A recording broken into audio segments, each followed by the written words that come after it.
Hi friends, welcome to అమ్మా kitchen. ఈరోజు మనము తెలుగు వారికి ఎంతో ప్రీతికరమైన పప్పుచారు రెసిపీని తయారు చేసుకుందాం. పప్పుచారు అంటేనే అందరికీ చాలా ఇష్టం అండి. అన్ని వెజిటేబుల్స్ వేసిన ఈ పప్పుచారు చాలా టేస్టీగా ఉంటుంది.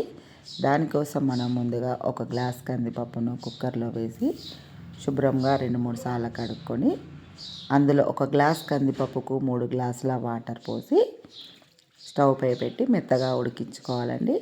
ఒక 4 విజిల్లు వచ్చేంత వరకు ఉడికించుకోవాలి. ఇప్పుడు నిమ్మకాయ అంత సైజ్ చింతపండును శుభ్రంగా కడుక్కొని నానబెట్టుకోవాలి. మనం పప్పు చారులో వేసేటువంటి వెజిటేబుల్స్ అన్నీ కూడా సాల్ట్ వేసి శుభ్రంగా కడుక్కొని చిన్న ముక్కలుగా కోసి పక్కకు పెట్టుకోవాలి.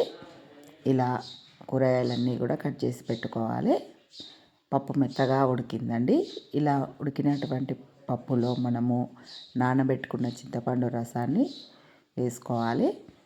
ఇలా చింతపండు రసాన్ని వేసుకొని బాగా కలిపి స్టవ్ పై పెట్టి మనం కట్ చేసుకున్నటువంటి వెజిటేబుల్స్ అయిన సోరకాయ, దొండకాయ ముక్కలు, టమాటా ముక్కలు, అలాగే బెండకాయ ముక్కలు, కట్ చేసుకున్నటువంటి ఉల్లిపాయ, క్యారెట్ ముక్కలు, ఒక 5 పచ్చిమిర్చి అండి కట్ చేసుకున్నవి, అలాగే వంకాయ,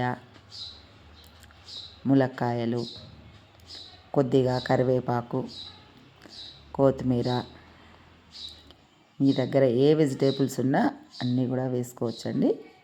బాగా కలుపుకోవాలి. ఇప్పుడు ఇందులో 1 టీ స్పూన్ పసుపు, 2 స్పూన్ల కారం వేసి రుచికి సరిపడినంత సాల్ట్ కూడా వేసి బాగా కలుపుకోవాలండి. ఇప్పుడు ఇందులో మనము వెల్లుల్లి జీలకర్ర అండి, ఒక 10 వెల్లుల్లి జీలకర్రను మెత్తగా పేస్ట్ చేసి 1 స్పూన్ వేసుకోవాలి. వేసుకొని బాగా కలుపుకోవాలి.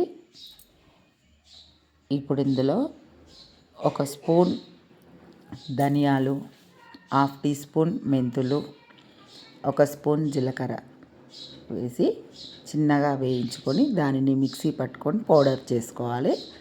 ఆ పౌడర్ 1 స్పూన్ వేసుకోవాలండి.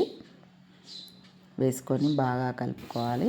ఇప్పుడు ఇందులో చిన్న బెల్లం ముక్క అండి, చిన్న బెల్లం ముక్క వేసుకోవాలి. బెల్లం ముక్కతో చాలా టేస్టీగా ఉంటుందండి పప్పుచారు. వేసి బాగా కలుపుకొని ఒక 20 నిమిషాల పాటు మసలనివ్వాలండి. పప్పుచారుని మీడియం సైజులో పెట్టి ఒక 20 నిమిషాల పాటు ఇలా మసలాలండి. ముక్కలన్నీ మెత్తపడేలా మసల పెట్టుకోవాలి. ఇలా మసిలిన పప్పుచారుని స్టవ్ పై దించి పోపు చేసుకోవాలండి. ఒక మూకుడు పెట్టుకొని అందులో 4 స్పూన్ల ఆయిల్ వేసి జీలకర్ర, ఆవాలు, కట్ చేసుకున్న వెల్లుల్లి, అలాగే ఎండుమిర్చి అండి 4 వేసి వేయించుకోవాలి. ఇప్పుడు అందులో కొద్దిగా కరివేపాకు, 1/2 టీ స్పూన్ పసుపు, రుచి కోసం ఇంగువ అండి. ఇంగువ ఇష్టం లేని వాళ్ళు వేసుకోకపోయినా పర్వాలేదు. వేసుకొని దానిని స్టవ్ ఆఫ్ చేసి పప్పుచారులో వేసేయాలండి. ఇలా పోపు చేసుకున్న పప్పుచారు చాలా టేస్టీగా ఉంటుందండి. పప్పుచారు ఇంత సింపుల్గా టేస్టీగా చేసుకోవచ్చు. తప్పకుండా ట్రై చేయండి, చాలా బాగుంటుంది. Thank you.